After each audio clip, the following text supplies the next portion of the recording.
Assalamualaikum warahmatullahi wabarakatuh. Bertemu kembali dengan kuliah kimia kosmetik untuk mahasiswa dan juga masyarakat lain, boleh juga ikut.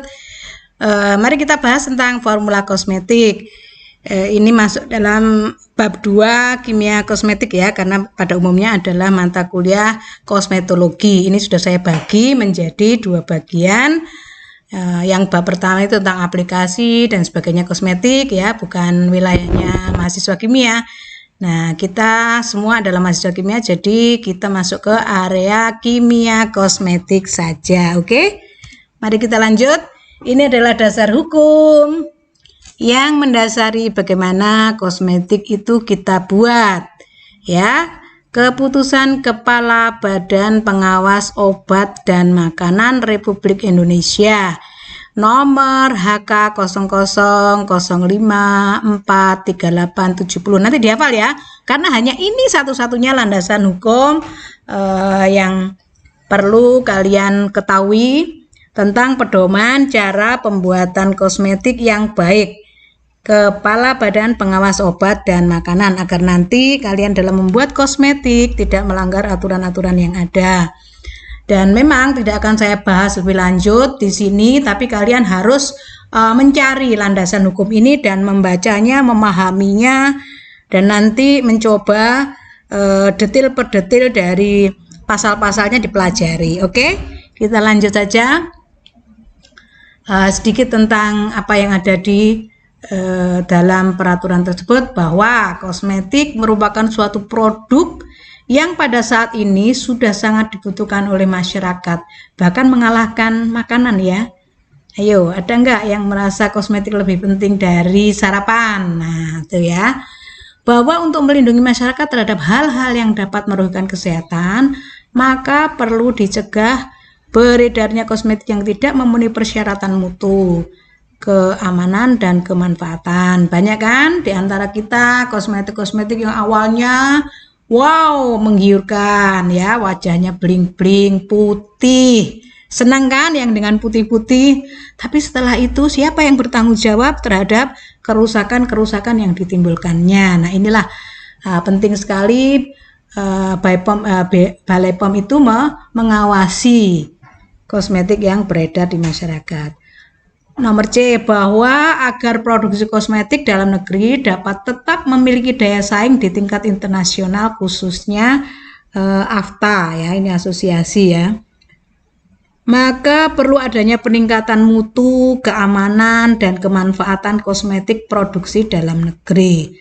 Jadi ini termasuk nanti kalau kalian menginginkan menjadi produsen kosmetik, boleh-boleh saja ya, tetapi tentu tetap mengikuti kaidah dari BPOM ini, bahwa langkah utama untuk menjamin mutu, keamanan, dan kemanfaatan kosmetik bagi pemakainya, maka penerapan pembuatan kosmetik yang baik itu sangat perlu ya, yang menyeluruh pada seluruh aspek ya, rangkaian produksi ya, seperti apa, bahannya harus bagaimana, tata cara produksinya seperti apa, menggunakan alat-alat apa saja, bagaimana menjaga higienitas dan sebagainya. Itu nanti ada aturan-aturan tersendiri pada saat saudara mau mengurus BPOM untuk produk kosmetik ya. Bahwa sehubungan dengan hal tersebut dipandang perlu menetapkan keputusan Kepala Badan Pengawasan Obat dan Makanan tentang pedoman cara pembuatan kosmetik yang baik ya, itu. Baik, itu adalah landasan hukum ya. Oke, ini edisi 2013. Nanti kalian bisa cari apakah sudah ada lagi edisi terbaru ya untuk kosmetik ini. Nah, menurut BPOM, definisi kosmetik, kosmetologi, diawali dengan kosmetologi dulu. Saya tadi kan sudah sudah memisahkan antara kimia kosmetik dengan kosmetologi, karena kosmetologi itu menyangkut lebih luas dibanding sekedar kimianya saja. Ini definisi kosmetologi. Kosmetologi atau ilmu kosmetik adalah ilmu pengetahuan yang mempelajari hukum-hukum kimia. Nah, ini nanti yang wilayah kita ya. Fisika juga masih masuklah ke wilayah kita ya, juga sedikit tentang mikrobiologi dan biologi. Nah, itu juga masih masuk wilayah kita. Tentang pembuatan, oke. penyimpanan, oke, dan penggunaan bahan kosmetik. Nah, yang penggunaannya ini mungkin yang lebih cocok itu di mahasiswa tata rias ya. Jadi bagaimana apply tiap jenis kosmetik ya, atau tiap produk kosmetik. Nah, itu beda-beda. Jadi mengaplikasikan blush on dengan bedak tabur dengan bedak padat itu beda-beda, itu bukan wilayah kita ya. Jadi kita masuk ke area yang kimia dan yang lainnya. Baik, ini kosmetik modern.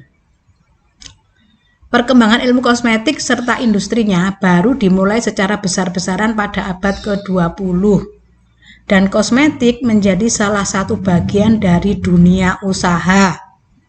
Dewasa ini teknologi kosmetik begitu maju dan merupakan paduan antara kosmetik dan obat atau pharmaceutical, atau dikenal dengan istilah kosmetik medik atau cosmeceutical ya, cosmeceutical. Nah, ini adalah definisi.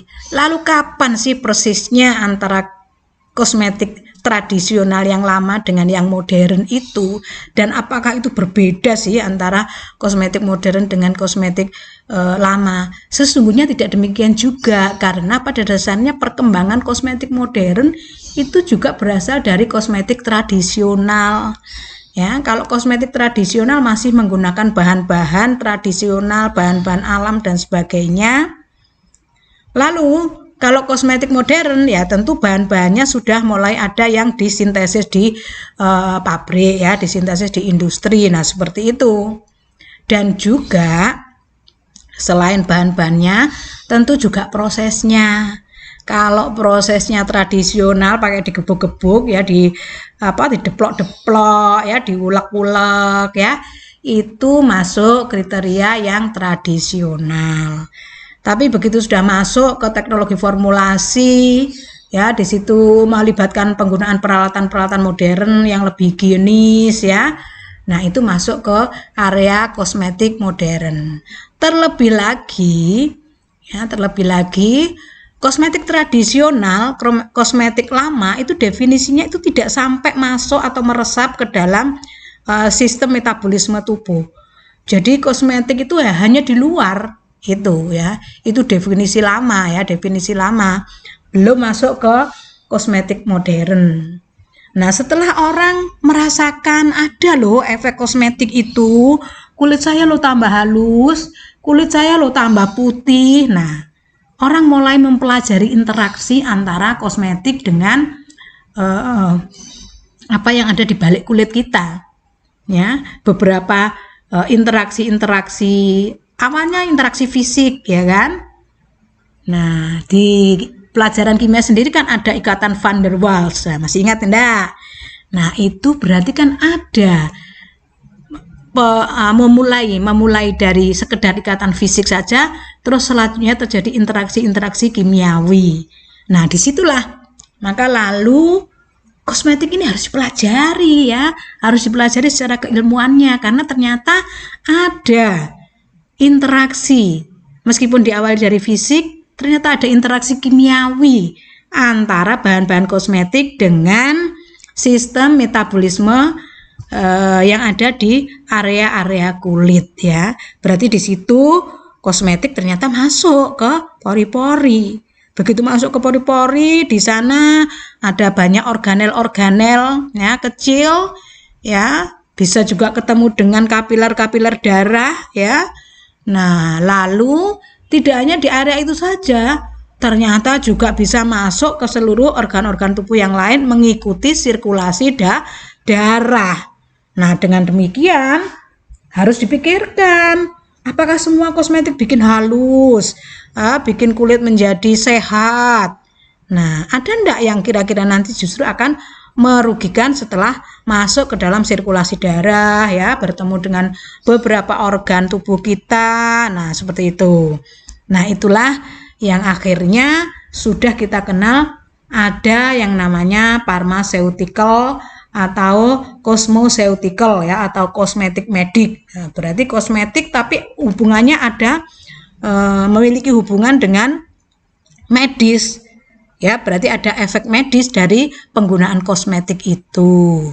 Nah, inilah kita menganggapnya sudah ada hubungan, sehingga dari sini mulailah muncul kita harus mendefinisikan kosmetik secara modern ya, tidak hanya seperti di kosmetik tradisional ya. Jadi hanya untuk mempercantik diri ya kan, mengurangi bagian-bagian dari wajah kita yang kurang estetika, kurang bagus begitu ya.